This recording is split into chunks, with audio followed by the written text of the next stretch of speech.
আসসালামু আলাইকুম। প্রিয় মৎস্য খামারি ভাইদেরকে জানাই আন্তরিক শুভেচ্ছা ও অভিনন্দন। প্রত্যেকটি ভিডিওই তো মাছ সংক্রান্ত কথা বলে থাকি। আজকেও ৩ প্রজাতির মাছ নিয়ে কথা বলবো। মাছগুলো হচ্ছে চিতল এবং আইড় মাছ ও বোয়াল মাছ।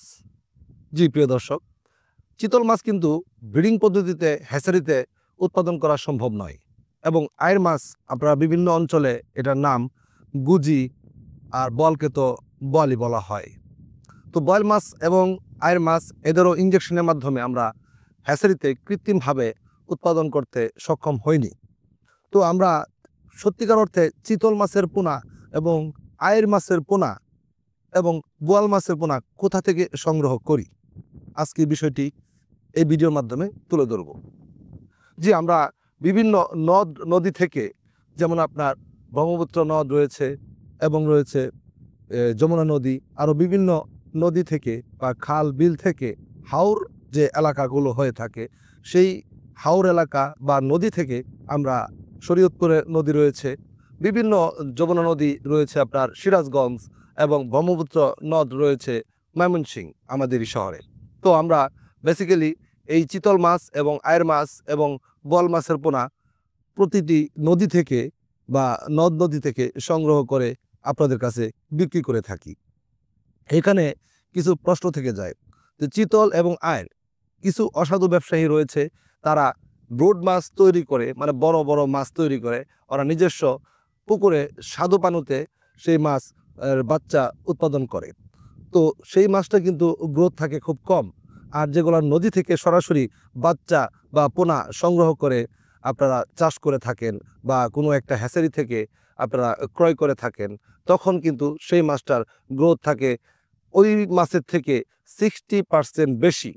তো আমাদের সর্বোপরি একটা লক্ষ্য থাকে যে না, আমাদের খামারি ভাই যারা মাছ চাষের সাথে সম্পৃক্ত, তারা তাদের বিনিয়োগটা যেন সফল এবং তাদের বিনিয়োগে যেন কোনো ধরনের লস না থাকে। আমরা সর্বোপরি সেই টেন্ডেন্সি নিয়ে জাতীয় মৎস্য হ্যাচারি লিমিটেড কাজ করে আসতেছে বহুদিন যাবৎ। জি প্রিয় দর্শক, চিতল এবং আইড় মাছ কেমন পুকুরে আপনারা চাষ করবেন? জি, এই মাছগুলো আপনাদের চাষ করতে হলে যেসব পুকুরে আপনাদের অবাঞ্ছিত পোনা মাছ রয়েছে, যেমন বেলে, পুঁটি বা বিভিন্ন ধরনের কানপোনা যাকে বলা হয়, আমরা অনেক সময় অনেক এলাকায় এক এক প্রজাতির ছোট ছোট মাছের এক এক ধরনের নাম হয়ে থাকে। তো বা দেশি তেলাপিয়ার যে সকল বাচ্চা পুকুরে হয়ে গেছে, আপনি এই মাছগুলো আপনার পুকুর থেকে সরাতে পারতেছেন না, ওই সব পুকুরের জন্য মূলত এই আইড় এবং চিতল এবং বোয়াল মাছ চাষ করা একদম সহজ। কারণ এই মাছে তো কোনো রোগব্যাধি বা ফাঙ্গাস বা কোনো মেডিসিন বা কোনো ওষুধের কোনো প্রয়োজন হয় না। আর এই মাছগুলো দ্রুততম সময়ের ভিতরে বাজারজাত করা সম্ভব। আর এই মাছের বাজার দর কিন্তু মাশাল্লাহ অনেক ভালো। যেমন ১ কেজি একটা চিতল মাছ বা ১ কেজি একটা আইড় মাছ বাজারে মোটামুটি ভালো ৮০০ থেকে ১,০০০ টাকায় বিক্রি হয়ে থাকে। আর এই মাছটা পার কেজি ১২ মাসে চিতল এবং আইড় বা বোয়াল মিনিমাম আপনি যদি সঠিকভাবে তাদেরকে লাইভ ফিশ খাবার দিতে পারেন, তাহলে ৩ থেকে ৪ কেজি করা সম্ভব। আর এটা ন্যাচারালি হয়ে থাকে। আপনার পুকুরে যদি চিতল এবং যে আপনারা আইড় মাছ যদি ছাড়েন বা কোরাল মাছ ছাড়েন বা বোয়াল মাছটা ছাড়েন, তখন কেমন পোনা রাখতে পারবেন আর কেমন পোনা দিলে তারা খেতে পারবে না? জি, যে চিতল মাছের থেকে যদি সাইজে বা আইড় মাছের থেকে সাইজে যদি যে কোনো ধরনের মাছ বড় থাকে, সেটা কিন্তু তারা খেতে পারবে না। তারা যদি তাদের বডির তুলনায় ছোট কোনো মাছ পায়, সেটাকেই কিন্তু তারা খেয়ে নেবে।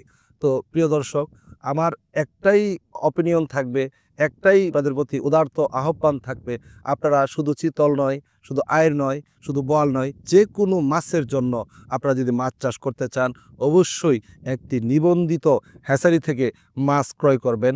আমার পিছনে দেখতে পারতেছেন একটি নদী রয়েছে। আমরা আজকে এখানে আমাদের জেলে রয়েছে, আমাদের প্রত্যেকটা নদীতে প্রত্যেকটা এলাকায় আমরা ওই জেলের মাধ্যমে বা বিভিন্ন আমাদের এজেন্টাররা থাকে, ওই এজেন্টারদের মাধ্যমে আমরা এই পোনাগুলো সংগ্রহ করে থাকি। আজকে আমি সরাসরি নিজে এখানে আসলাম উপস্থিত হয়ে, আজকে আমি এখান থেকে কিছু চিতল এবং আইড় মাছের পোনা নিয়ে আমার হ্যাচারিতে, মানে স্বাদু পানিতে রেখে তারপর এটাকে কিছু একটা সাইজে নিয়ে এসে তারপর এটা আমি বাংলাদেশের ৬৪টি জেলায় বিক্রি করব ইনশাআল্লাহ। আপনাদের প্রতি একটাই উদারতা আহ্বান থাকবে, আপনারা প্রতারকের কাছ থেকে প্রতারিত হবেন না। কারণ আপনারা যদি মৎস্য ব্যবসার মাধ্যমে লসের মুখোমুখি হন, তাহলে আমরা যারা হ্যাচারি মালিক রয়েছি আমাদের উপরে কিন্তু এই প্রভাবটা টুডে অ্যান্ড টুমরো অবশ্যই আমাদের উপরে এসে পড়বে। তো এটাই আমি আপনাদেরকে এতক্ষণ বোঝাতে চেষ্টা করেছি। আপনাদের যে কোনো ধরনের মাছের পোনা যদি সংগ্রহ করতে চান, আপনারা অবশ্যই যে কোনো একটি নিবন্ধিত হ্যাচারি থেকে সেই পোনা মাছ ক্রয় করবেন। আপনারা প্রতারিত হবেন না ইনশাআল্লাহ, এবং আপনারা এ গ্রেডের পোনা পাবেন। আপনারা 2 নাম্বার পোনা থেকে আপনি এবং আপনার খামারকে মুক্ত রাখেন।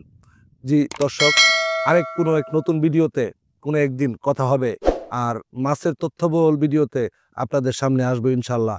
আজকে এখান থেকেই বিদায় নিচ্ছি। আসসালামু আলাইকুম ওয়া রাহমাতুল্লাহ।